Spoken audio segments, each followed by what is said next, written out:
If you think that flesh is weak and the earth is for primitive screwheads, turn up your tap to ridiculous, because it's time for the MythWits, the show dedicated to all things geek pop culture, drenched in absurdity and coated with sarcasm. Every week we bring you interviews from the Geekoverse. We do our damnedest to be funny, but there are no guarantees. There we go with the Twitch again. I'm your host, Peter Bryant. Joining me this week is my co-host, Mike Kafis. My co-host, Mike Kafis. My co-host, Mike Kafis. And my other co-host, Jack Ballard. Jack Ballard. Jack Ballard, I'm in the yes. chat room tonight. I was trying to get the chat room all fired up, so okay, if anybody wants to talk. And our guest, Lou Agresta. Hey, Lou. Lou is the author of cyberpunk novel Club Anywhere, set in the Interface Zero world and published by... What? Club Ennie-winning. Club Ennie... I'm sorry, did I say... I'm sorry, I said that wrong. Club Ennie-winning. Sorry, my bad. And I need a drink for that. It's published by Wordfire Press. He's written, edited, and developed over 1 million words for the adventure game industry, including the 5-time Ennie-nominated Razor Coast and Ennie-winning, I got thrown off, Heart of the Razor. Woo! All right. That was like probably my worst read in some time. Lou, welcome to the show. Thank you. Welcome back. Yes, welcome back. Yes, welcome back. Welcome back. Lou was in season 1, as a matter of fact. He was one of our first-year guests for all his Iron GM goodness. But this time he's a writer. You're a writer. Is that an evolution, de-evolution, side-lution? Which is that, Lou? That's an evolution. Absolutely an evolution. Okay, fantastic. From game writing to fiction. All right, cool. That is awesome. And you've written, so Razor Coast. Now, did we have you on for Razor Coast? Or did we just have you on for Iron GM? Or did we have you on for both? Yeah, you had me on. You had me on for both. Okay, fantastic. All right. So if you guys, your early senile dementia is progressing. Yeah, I know. We do 40 shows a year. It's hard to remember them all. But yeah, if you guys are watching this and you like it, you dig it. If you've never met Lou before, you've never heard of Lou before, and you like what he has to say tonight, make sure to go back and check out Razor Coast. It's a really fantastic gaming series. You did a bunch of books for that, didn't you? You did more than one. Yeah, there were 5 books in Razor Coast. And there were 10 collaborative works or adventure works before that, 10 or 12, for various third-party publishers. Right. Fantastic. Over 1 million words, you said. Over 1 million words. Yes. Wow. That's a lot of words. That's a lot of words. Yeah. That includes edited as well as co-authored. So. Okay. Fantastic. All right. All right. Yeah. So you got this book, Club Ennie-winning. And one of the first things that people will notice, I have it.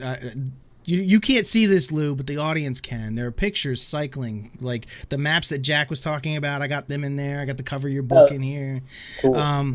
But Eric Frankhouse made those. Yes. Yeah. So you were telling me Eric Frankenhouse. Is it Frankenhouse or Frankhouse? Frankhouse, but I kind of like Frankenhouse, so I think Frankenhouse would be cooler. Yeah, I'd be like, yes. Frankenhouse. But so he did all those maps for you? Uh-oh. Hello? You there, Lou? I am now. You guys... Okay. Did we sign out for a sec? All right, yeah. Yep. Frank did Eric did all the maps for you as well? Uh-oh. We're having some connection issues with Lou, everybody, just so you know. Pretty amazing cartographer. He's an amazing cartographer. Oh, wow. Yeah. Is that what he does for a living? Yeah, he's a graphic designer and graphic artist. He does cartography. He does, when I had some map issues on Razor Coast, he pitched in and came up with some amazing stuff, and he's developed into quite a professional photographer. Yeah, he's got a Patreon for checking out. All right, yeah, check out. All right, so check out. Eric, we'll put a link. I'm gonna make a note. Eric Patreon. So just look in our links, and we'll have a link to his Patreon. So we were talking before the show because Lou, I don't think, was there at the what do you call it? Where were we, Pete? Where were we? Gary Con. Talking about it. We were at Gary Con. I don't think Lou was there. Yes, but that's where we met Eric, and we had a great time with him. And it's just kind of interesting that he kind of came back around in the conversation again. So Eric, you're awesome. Yeah, because you guys you didn't remember who he was, right? I could place his face, but I could not place his name. And then we showed Mike a picture, and he's like, "Oh, that guy, right? That's the guy, the guy, the dude, that guy." Right, yeah, well, that's like, that's what gaming does, right? It connects us all together. It connects us around our hobby, and then before you know it, you've 6 degrees of Kevin Bacon through to a whole bunch of really cool books. Right. Yes. Right. Well, Lou, you know so many people. I think it could be 6 degrees of Lou Agresta. Oh, yes. That's actually, that would be a great game, actually. We need Lou to play it, right? Yeah. He'd be at the center. And yeah. It would also get us to Kevin Bacon, because I checked once, and I think I'm 1 degree away. Like one person between me and Kevin Bacon. Is that 2 degrees, or is that 1 degree? I don't know. I think that's just, no, if you know him, it's 1 degree, right? Isn't that right? Mm-hmm. So if you know someone who knows him, that's 2 degrees. Right. Yeah. I think that's how good. So I can get 2 degrees to Kevin Bacon. Nice. Yeah. So I'm 3 degrees to Kevin Bacon, at least. Yeah, that's everybody listening now, right? Yes. Right. Everyone listening is now 3 degrees to Kevin Bacon. The internet that's how we'll pimp it. Right. Watch the MythWits. At least 4 degrees closer to Kevin Bacon. Listen to the show. Right, yeah, right, exactly. MythWits. In this episode, you get closer to Kevin Bacon. Nice. That is, I'm promoting that. All right, so Club Ennie-one is for the game Interface Zero, right? I mean, it's not for the game, but it's based in that world. It's in that world, yeah. Yeah, and Mike, you love this because it's cyberpunk, basically. It's a cyberpunk world. I know. I honestly didn't know we had access to the book, or I would have started reading it. So I'm probably going to read it post interview, like most of our listeners now. So Mike strikes again. It was going so well. You almost had us fooled for a minute. And your rampant honesty. It's fine. I lost my shoe and I didn't get the email, so I ate a sandwich instead. But let's. So as you were saying, Pete, this is out of any genre of any role playing. Cyberpunk is my favorite genre. So yeah, he cut his teeth on Mike Pondsmith's Cyberpunk. Ooh, yeah.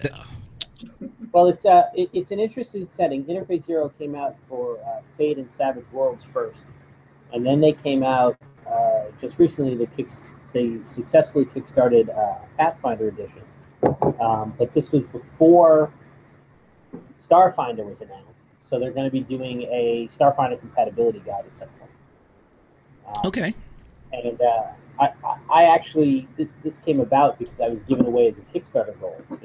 If we hit XYZ goal, Lou Agresta will write a novel. Except I didn't know I was doing that. Well, Ron Barton set it up. So I get a call from my off-time collaborator, and he's like, Lou, they're giving you away on a Kickstarter, and if it succeeds, if it funds, you're going to write a novel. Like, what? And then he's like, oh yeah, I'm just watching it. It funded. You're writing a novel. Oh, nice. I think he got tired of me saying how much I wanted to write one, so he just put his foot on my back and shoved. Greetings, Starfighter. Greetings, Starfighter. Yeah, right. Greetings, Starfighter. Perfect. So wait a minute. So had you wanted to write this novel, or did you want to write a novel? Like I want to write a book. I really want to write a book. A lot of stories, and I want to write a book. Was this a story? A specific story you wanted to tell, or was it you just wanted to write a book? I've wanted to write science fiction and fantasy novels and be a science fiction and fantasy novelist since I was 9. Mm-hmm. And in pursuit of that, I have a massive collection of books on how to write a novel. Right? And it was one day where I woke up and I'm like, yeah, I'm not a writer. I'm a collector of books on how to write. Right. And so I was getting in my groove and making myself do the work.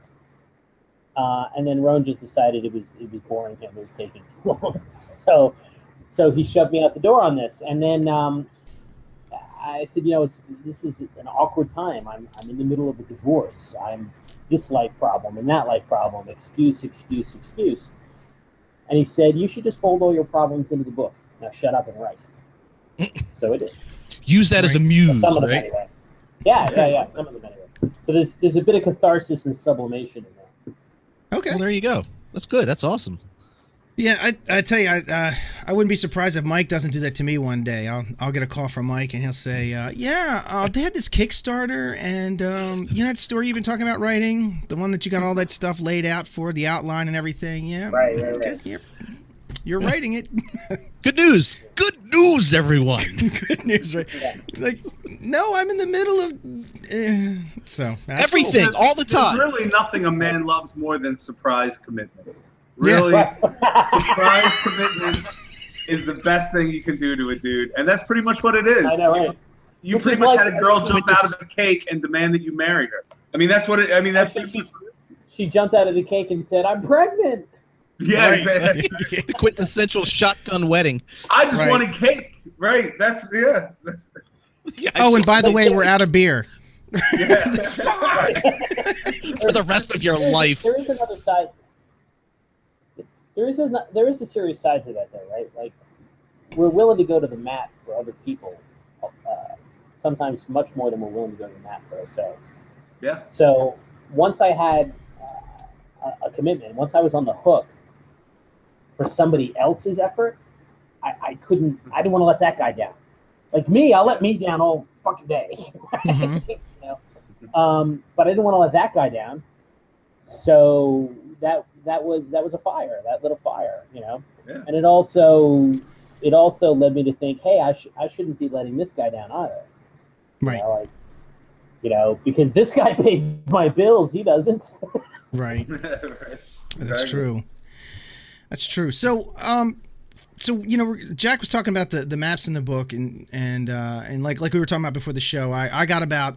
I think I'm on page 25. I got about 25 pages into the book, and it's exactly what I picture Interface Zero to be like. I didn't know we were going to be on Mars, right? But that was cool. That was a nice little surprise. And I like some of the stuff that you had in the very beginning. I believe it's called the Chute. That was a really cool concept. Yeah, could you set that up a little bit? Because like the setup of the story. Sure. So there's a lot that I was given with the Interface Zero world. They were writing a planet's guide at the time, a solar system guide, and I had the opportunity to create and set some of the things that'll be on there that they'll then turn around, take it from the book, and create it as canon in their solar system guide. And I needed to pick a place for this to be, and I looked around and. The place where the story fit most would be the way they had developed Mars, right? Which given an option, I might have gone with something else because, there's lots of stuff that happens on Mars in science fiction, but it really was the only one with established canon that fits. So Mars it was. So I wanted this to have they set forth in their canon what corpse, the Red Planet Industries, it's called, and another corp called Golden Promise, that is a sort of an extension of the Chinese government in some ways in this near future setting of Interface Zero, were the two entities that are on Mars. So I envisioned this thing called the Chute, which is a giant, just barely suborbital refining platform that the deep space miners can be mining asteroids, hurl them from huge distances away, get them on target. They hit the rim of the chute like a basketball, circles the rim, and then it enters this spiral re-entry platform. And as the giant asteroid spins through the chute, the fires of reentry catch hold, the magnetics that they've installed catch hold, and they use reentry and the spin of the asteroid to refine off all the useful and valuable metals, and then the slag shoots out the bottom. You know, like a bullet out of a gun, or a pea shot out the bottom of a silly straw. Or like how I've seen people eat chicken wings, where they just it's just the bone. Right. Right. And then, like in a cartoon, when the cat takes the fish and pulls the skeleton out. Yeah. Okay. Yeah, exactly like that. Exactly. Right. How'd you know that was my inspiration? I was in a bar looking at people eat wings. What? No. So the slag's got to go somewhere, so it shoots at the bottom, and Mars has some pretty deep trenches. So I picked an area of the Maris Valinaris, and into the trench it goes, and it hits the ground. But it's coming from space at re-entry speeds, so it hits the ground and creates a vibration that runs through like 60 kilometers of Martian bedrock and makes all the cities vibrate, constantly. So some places you get your sea legs, but if you go to Trick City on Mars, you've got to get used to that constant vibration in your feet and in your buildings. And, pretty cool. Much everywhere you go. Oh, neat. Okay. Now, how's this thing? I was reading the thing is held into space by nanotubes, It's constructed out of carbon nanotubes, and it's quantum entangled to security blocks on the planet's surface. Okay. Interface Zero it's a Gibsonian world, very much after the pattern of William Gibson, where the technology is not quite as developed, right? So you've got augmented reality, but not virtual reality. You can lay my favorite example, I've used it before, is in the opening of the book. The guy's late for work. He runs in. He scans this incredible crowd that he's going to have such a hard time navigating.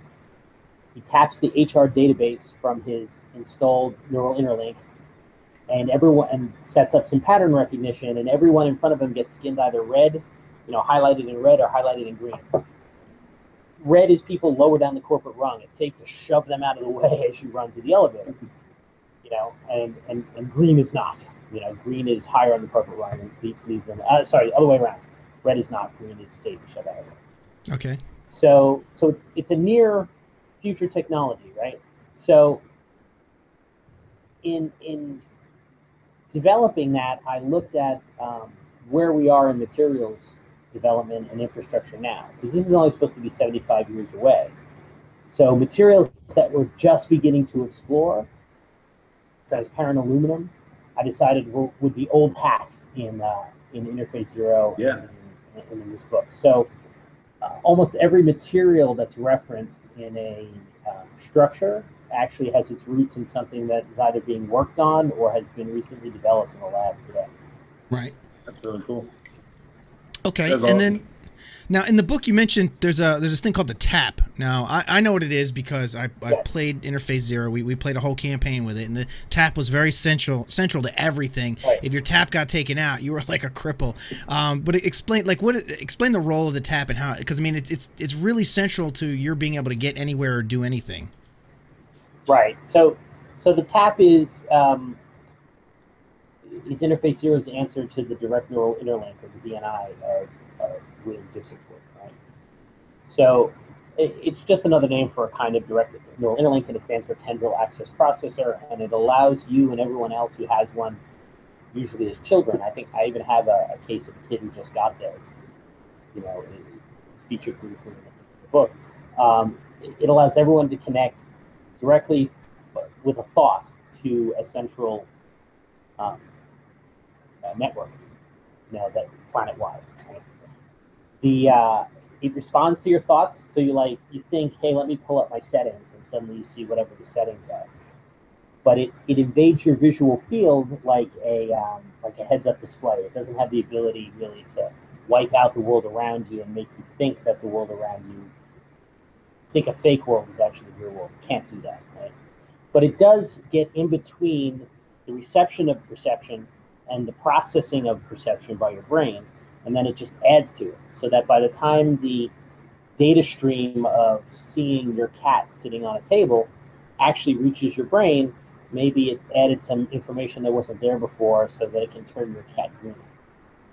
But there's something usually glitchy about it, something overlay about it, like bad graphics in early CGI movies. You can always tell. Yeah. Right, so you can't be fooled with it. It's not like an illusionist spell where, like, an illusionist casts a spell and it's like, oh, I don't know if it's real or not. You can tell. You know it's sort of like like in Star Wars when they have a hologram appear and they're talking to, like, you know, Darth whoever. You can tell it's a hologram they're talking to. Right. It's not quite that bad as like the Star Wars holograms, right? Especially when you have your settings set so that somebody else's tap colludes with your tap in a kind of like peer-to-peer relationship to improve the mutual visualization of whatever it is you're sharing, right? So yeah, so there's the ability, if I'm only seeing it, it's called a skin. If I set it so that other people can see it, I change my privacy settings so other people can see what I'm changing, and other people have their settings to accept seeing such changes, then that's called a mirage. So I could mirage makeup onto myself, right? And people who and it's an implied but not thoroughly explored concept. The social process involves, you know, anything that's personal about someone's identity, you accept their mirage. Like, that's just, you know, par for the course. So it's pretty much Snapchat filters in the future. Yes. Yeah, for example, at one point in the book, you know, the main character Derek thinks to himself, "Oh, my employee was presenting as I think he maybe have said African American. I'm not sure. You know, was presenting as overweight today, but you know, they may not really be overweight, and I don't really know because I only know what the guy is miraging at." Okay. So with collusion of taps, it can be pretty close. You still know the guy is faking it, but you might not really know fully, you know, how thorough that fake is. So you might be looking at a mirage. You might be looking at like a really hot girl, and you'd be like, "I'd like to tap that," pun intended. And then all of a sudden, it's like, "Oh my god, it's a girl. It's a guy." You know, no. There's a big chunk of this that takes place in a virtual reality strip club, and even I didn't make that joke. Right. But Mike did. An augmented reality. Lou, you're welcome. Oh Jesus! So, like you might mirage your beard, or at one point I say one of his employees is miraging an archaic eye correction sight improvement device that is no longer required, called glasses. You know, right? They're a fashion statement that So wait a minute. I got one. So could a person say, I mean, could this happen? Is this a scenario that could happen? So you could have different mirages, just like you can wear cosplay and stuff, right? Could a person, you know, conceivably be doing something, you know, something they'd be embarrassed to share with other people, and show up in the office the next morning forgetting to change, you know, forgetting... Yeah. Oh my God! Can you imagine? That could happen. In fact, that does happen to our main character, and I don't think I'm really spoiling. It's not a spoiler because it's more of a moment as a part of as opposed to a story or a plot point. But our main character is having some trouble with his ex-wife, right? Or soon-to-be ex-wife, and while she's blathering and yammering and saying awful things to him, he hits the net to kind of a dark corner where there's some sketchier wares, and he pulls up a skin for his inner view of things called Alien Innards, and it skins everything that he sees as if it was like severed and bloody and chopped off and dripping goo, right? And then the tap, when you get when someone connects to you through their tap to have a conversation like we are here, it'll pick a piece of wall and it'll maybe turn that into a screen, you know, overlay it, try to make it look real. So this guy winds up with a severed head of his ex-wife, dripping blood onto the floor, skinned with some sort of alien infestation, floating around behind him. as he runs around to get ready to go out for the evening. And she's like, and you got to get a hold of a lawyer, and, you know, whatever else she's saying. So he forgets that he's got his privacy settings on, and when the doorbell rings and one of his coworkers shows up to like take him out on town, that guy's like, dude, there's a severed alien head like freaking behind you. That's no alien. That's my wife. Right, exactly. Ex-wife, yeah. Did you mean to do that? And he's like, oh crap, you know, and he turns it off. Right. But I'm certain it could be much more embarrassing. Yeah. It can be much more interesting too. Like I Sure. said, that particular employee takes him to an augmented reality strip club. And when you go to that club, everyone, men and women, are on stage wearing like those rubber suits that Cameron pioneered when he did what's it called? Someone fill in the blank. Big Blue People, fantastic movie. Oh, Avatar. Thank you. Yes. You win on Lou's Quizbook. You know, so they're wearing rubber suits like that with some reflective material over their faces and little markers, and you can project anyone onto that suit. So their tap, your tap, and a very powerful piece of club hardware software, like a supercomputer at the club, will all work together to overlay Marilyn Monroe or Peter Bryant on top of that suit, and you can get your dance and sundries from anyone. Right. You know, literally anyone. Hence Club Anyway. And the illegal thing you can do is the tap is also a recording device. So there I am walking around work, recording my coworkers, invading their privacy illegally.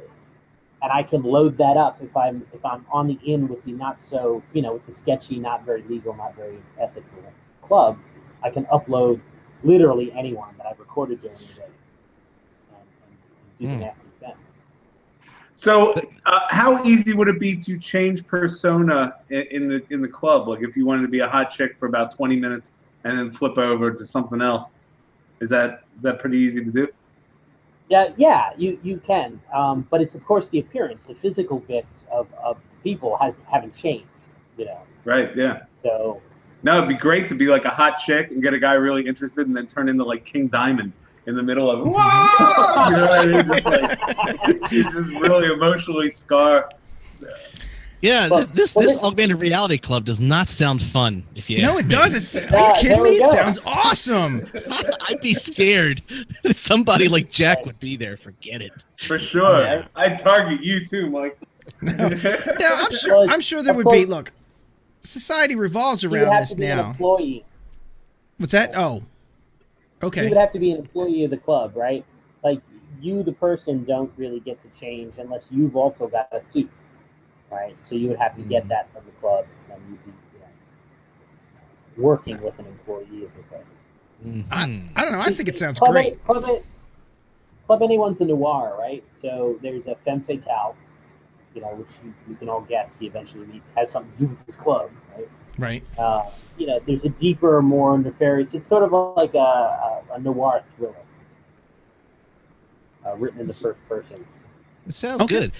As I'm hearing about this, the world itself, I'm kind of getting tastes of like Daniel Suarez world, like from Damon and Freedom TM. Is that kind of because that was sort of an augmented reality kind of a thing too? I don't know his work. I'm like writing that down so that I can go read. Oh yeah, yeah. Have a read. That Daniel Suarez it's pretty good. Little messagey, but I can look past that. For the world, Sure. I really enjoyed his world. No, I mean, my 80s and 90s cyberpunk is what I was steeped in before I switched over to different genres. So coming back to this, it was Gibson and Stephenson. Stephenson, Diamond Age, Snow Crash, Count Zero, Mona Lisa Overdrive, Romancer. Effinger's Gravity Fails. Right. Yeah, Mike, you liked that Snow Crash, didn't you? Was that one of the ones you read? Snow Crash. No. Okay, it was Demon. Nope. It was Damon and. Okay, yeah, all right. I've totally heard of that. Now, I have a question. No Crash is amazing. Yeah. I have a question. I was looking at the credits in your book, and I noticed that so it's on Bane, but then there's also Wordfire. How do the two of those play together? What's the what are the roles between Bane and Wordfire? Wordfire Press is owned by Kevin J. Anderson. Yeah, the Seventh Saga guy, right? Yeah, and Rebecca Moesta, right? They're the publishers. So they have a long multi-award story. I mean, I think Anderson is doing like 135 books or something. Many of which have these multiple Humo Award and/or Nebula and/or nominations awards. And he's won. He's been nominated. The guy's amazing. Right? So he has obviously a long-term relationship with him. As they were his publisher before he also ventured into a wild and illegal publishing. So I would imagine it's through that personal relationship. Okay. Yeah, because I was going to say Kevin Anderson. I've read. I think I read the first 3 books in the Saga of Seven Sons. They were some of the first audiobooks that I actually read. That was back when I was renting them from the library before my Audible account. Before Audible was really anything like it is today. I was buying books from Tantor and renting them from the library. And he was one of the first authors that I was doing audiobooks with. And I should get back to that series. I did 3 of them, and then I wanted to take a break, because I did 3 in a row, and they're hefty books. They're not super light reading. I mean, they're kind of dense. So I kind of took a break. I never got back there. I've got one of the graphic novels too. But that was a good series. On the shelf? Is it on the shelf of holding? It's not on this shelf. No. Yeah. Oh, okay. No, he's been nominated for Bram Stoker Award. He's been nominated for Nebula and Locus Awards. He's been awarded, it's hit the Sunday Times bestseller list, voted best science fiction novel in '95. He's hit the New York Times bestsellers list. He's written X-Files novels, Jedi Knight series. He's won middle grade. He's written children's books. He's I think he set the Guinness Book of World Records for the largest single author signing. Oh wow! Okay. Screw him. You can do better than him. Come on. Right. In 2014, he was nominated for the Hugo for best novel. Wow. So cool. The guys had 50 books on the U.S. and international bestseller list. Okay, and did he? How'd you wind up working with him? Because I'm sure he had input. You had to do back and forth, right? Well, sure. So what wound up happening was I wrote it for Gunmetal Games. They did their Kickstarter, right? And I was an award, and this was going on while I was working on Razor Coast. And so, then I wrote the book for him. His company turned around and did a deal with Wordfire Press. Oh, okay. All right. Yeah. So, but that deal was contingent upon their acquisitions editor, liking what they saw of what I had done already. So they did obviously like what they saw, and then Wordfire assigned an editor to me, a guy named Nathan Shumate or Nathan Shumate. I don't talk to him on the phone, so I'm sorry, Nathan. I don't know how to pronounce your last name. And so Nathan was my editor through Wordfire on the book. Okay. And there were a bunch of cycles we moved. All right. Okay. So before we go any further away from, because we're on the clock. Before we go any further away from the Club Anyone and the whole Interface Zero world, one more thing I want to talk about, and because they seem to be pivotal to the story, or at least so far as I'm into it, the Bioroids. So to talk about the Bioroids a little bit, because that's a really cool concept. Because you have, like from Alien, you had your synthetics, which basically in Interface Zero is your simulacrums. But the Bioroid's kind of neat. That's kind of, I haven't really seen that in particular before. Right. So it's a variation on a theme, and it's one of the things that came with the setting. And the Bioroid is a vat-grown human being, or a human clone, that's been genetically modified so that the parts that make us sentient do not grow in the vat. So you get a sentientless body, and they or partially sentient body, and therefore not considered a human person. In essence, you get me. Right. Then they add an AI in, you know, kind of like tap technology, injects an AI into the brain to add the sentient parts, right? And so now you've got AI-operated human bodies, which have, you know, various kinds of economic use. Like if you want to put guns in their hands, they're cheap soldiers, not very good ones, but they're cheap soldiers.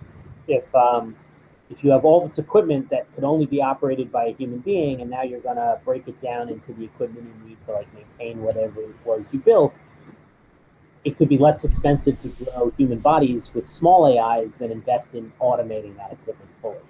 You know, so certain throwaway scenarios makes economic sense. Our main character, Derek, is a Bioroid programmer, meaning he programs the AIs that controls those bodies. And he's brought out to Mars initially because they're seeing some statistically suspicious behavior, and they're worried that they're going to have like a Bioroid meltdown operating the chute, which, because it handles these gigantic asteroids coming, you know, in system and then, you know, on reentry, you just don't want anything with that to go wrong. Right. So, you know, so he comes in to deal. Initially, he's brought in as a troubleshooter.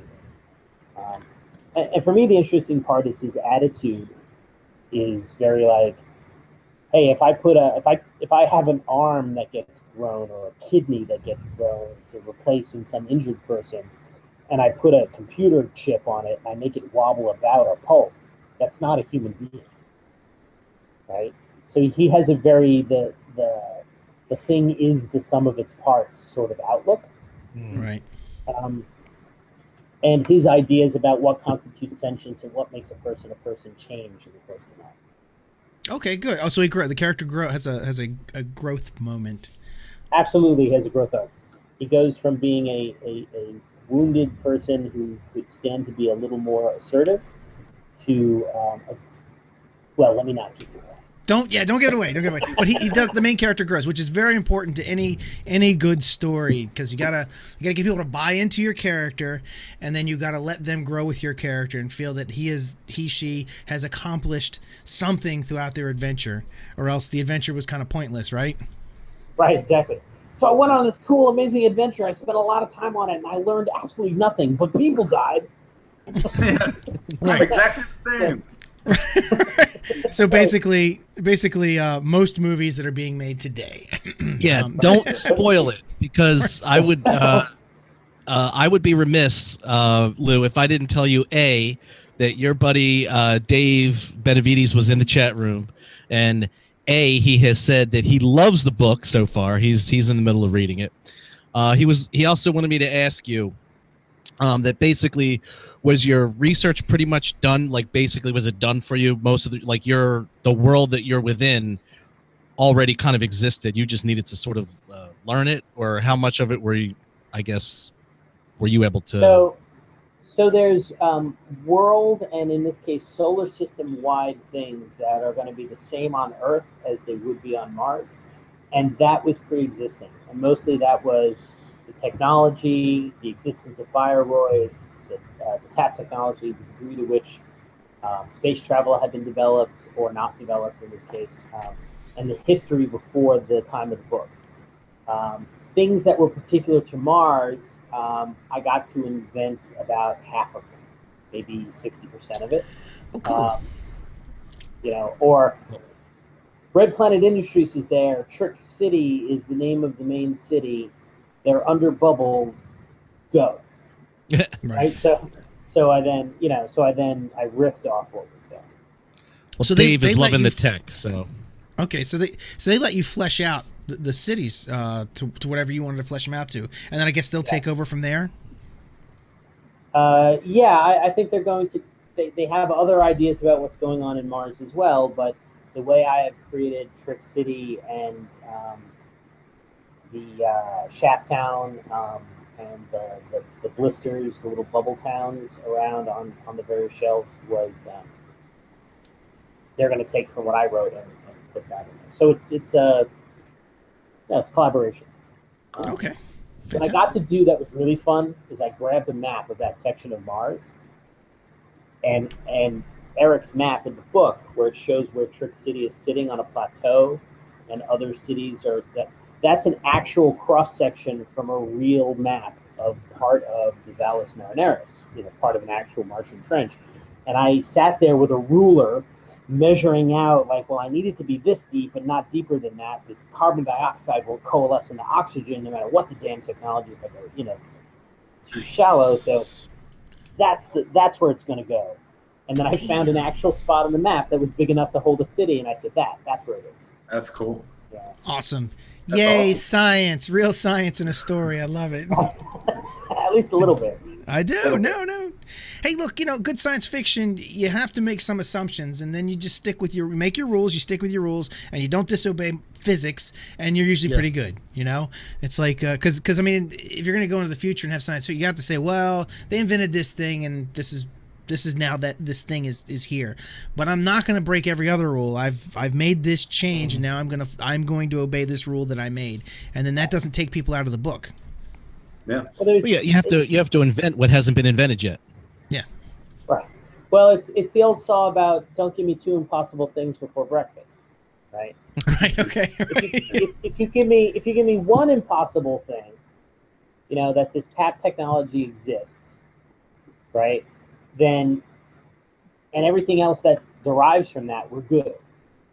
But if you start telling me that the tap technology exists, as do singing unicorns, as do aliens, you've gotten, it's just too many things that are different, and you're asking me to suspend my belief for too many things.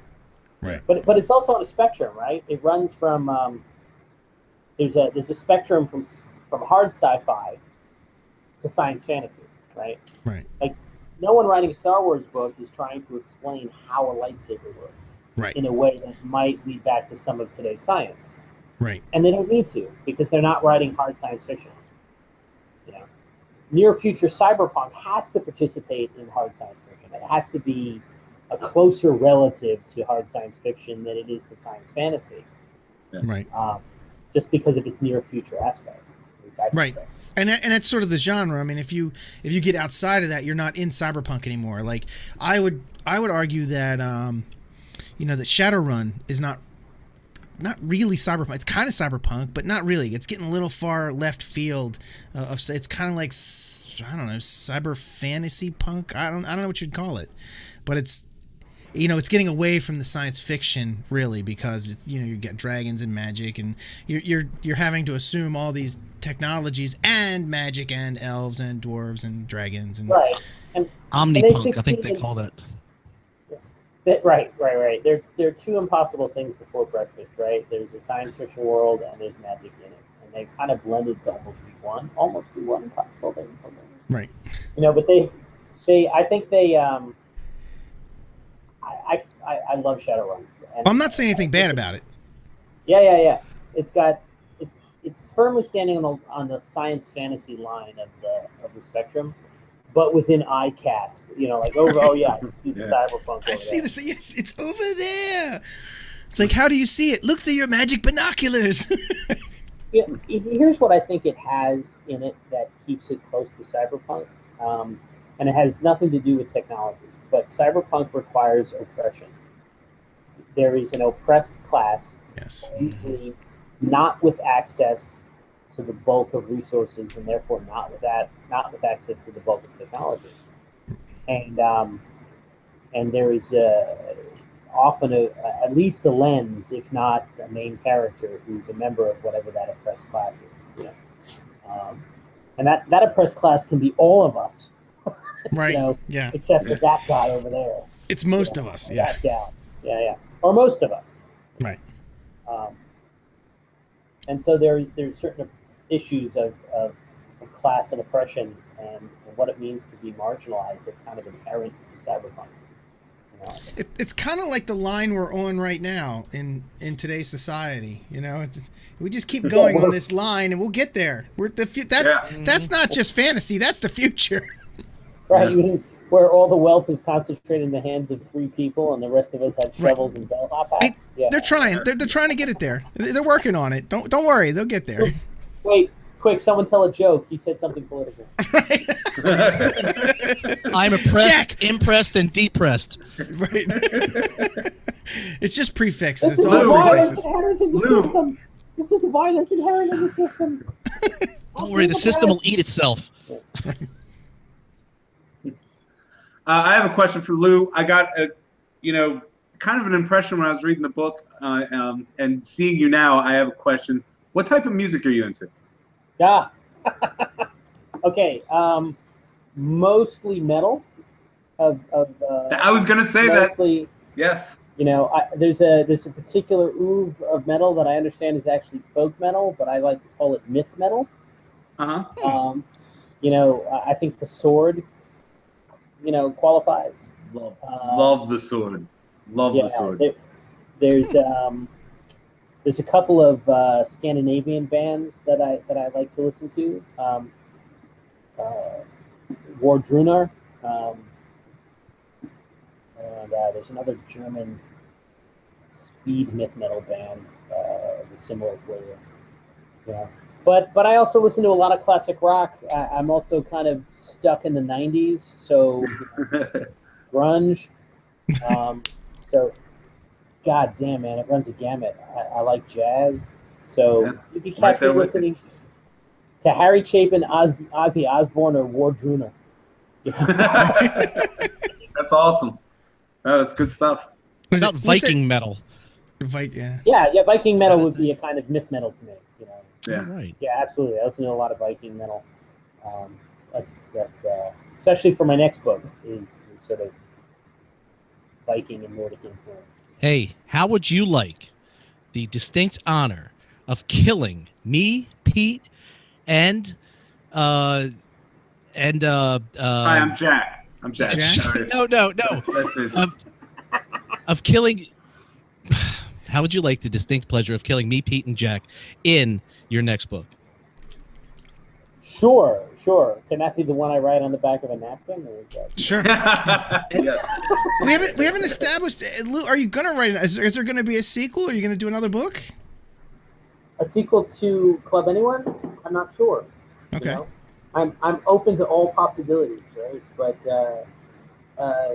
it wasn't something that was immediately on the plate. I mean, I guess in part they probably want to see how this does. Right. And then, but I can't wait. So I can't wait around for that. So I have to, like you finish, and you're like, it's been an obsession. Like I've been working on this for like forever, and everything has gone to the side because of it. Now it's done. Why is my life so empty? Right.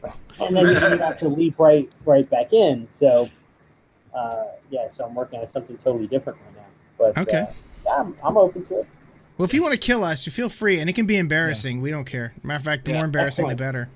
I mean, like a spot of pot that something very heavy lands on while I'm in it. That's fine. Go with that. And bonus points if it's bird related for Mike.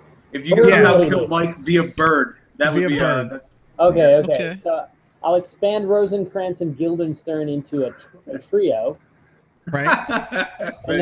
And then we'll each one of you will represent an act in the book as sort of chorus commentary, and you'll get killed off one by one, one for each act. Oh my God, that would be the best. Yes, sounds good for me. However you want to do it. All right, Lou. Well, we're up on time, but tell you what, don't go anywhere. We're going to give out some links, but don't go anywhere because we're going to play a game. We're going to play a game with you before we end the show tonight, before we end up completely tonight. So we'll run this is new, so I'm trying to explain it to the audience in case the first time you're seeing this. Don't go anywhere. The show's going to end, but then it's going to start right back up again in like 5-10 seconds, and then we're going to play the game time portion of our show with Lou. We've crafted a special game just for Lou. We've played this game before, but this version of it is tailored to you. You'll like it, trust me. It'll be good. But before all that, make sure you go to www.baen.com/club-anyone.html. You can get Lou's book there, or you can get it on Amazon too, right? It's on Amazon. It's on Amazon, iBooks, Drive-Thru RPG will sell you a PDF of it. Oh, no shit. Okay, we can get on our drive-thru. All right. You can also find Lou on Facebook. He is facebook.com/ and I'm going to spell this Agrestasaurus, Agrestasaurus. It's the same thing at Twitter. He is at Agrestasaurus. If you want to tweet him. Is there any other links you want to give out, Lou? Anything else? My website, www.agrestasaurus.com. Oh yeah. Okay. Very good. All right. Fantastic. All right. Well, check out Lou's book. I've read. You can also find a copy of his book in Mike Capus's email somewhere, though. Somewhere. We don't. There's a copy of it. Oh, there it is. It can also be found there. So you know, like I said, I only got about 25 pages. I just got it Friday, and I read what I could. I got about 25 pages. I'm loving it, Lou. I like it. I really do. Honestly, yeah, I really like it a lot too. So I'm looking forward to getting some time to finish it up. But until I'm gonna love it. Yeah, Mike, you just gotta find it. I hope you do. And if you do like it, please review it on Amazon. Okay. Yes, everyone should. Yes, absolutely. And a Goodreads. Give them a Goodreads. Because you're there too, right? Yep. Is there? I got one last thing. Oh my God, one more. I'm sorry. One more question. Any chance it's gonna become an audiobook? The WordFire owns the audio rights. Yeah. And I'm not currently aware of any plans, but it is something I was planning to talk to them about. Okay, good, fantastic. Push them. Push that button. Say, put audio. That's usually how I consume my books, and a lot of people are going down that road. So make sure they do it because they. No, it is. My girlfriend consumes all of her reading material that way these days. Okay, fantastic. Yep. All right, Lou. Well, thanks for coming on again. Hang around for a few seconds. Thanks for having me, guys. Yeah. Oh yeah, Don't absolutely. go anywhere. Anytime you want to come back. I'll be here. Anytime. All right. You've just enjoyed another episode of the MythWits podcast. Check us out live on Twitch Mondays at 9:30 p.m. Eastern time. Jump into the chat room like David Benavides, and I think Mama Marsh was in there too, right, Mike? Yes. You can ask questions like David did, and we answered it. If you missed our live show, you can always catch the encore episodes on YouTube/MythWits. Find us at MythWits.com, on Facebook, Twitter, Twitch, and Podbean as MythWits. Just /MythWits, all those things. Do the like, follow, subscribe thing wherever it's appropriate. Please give us a bunch of stars on iTunes. And we're running a fucking promotion. It's live. Go to our webpage. You'll see it.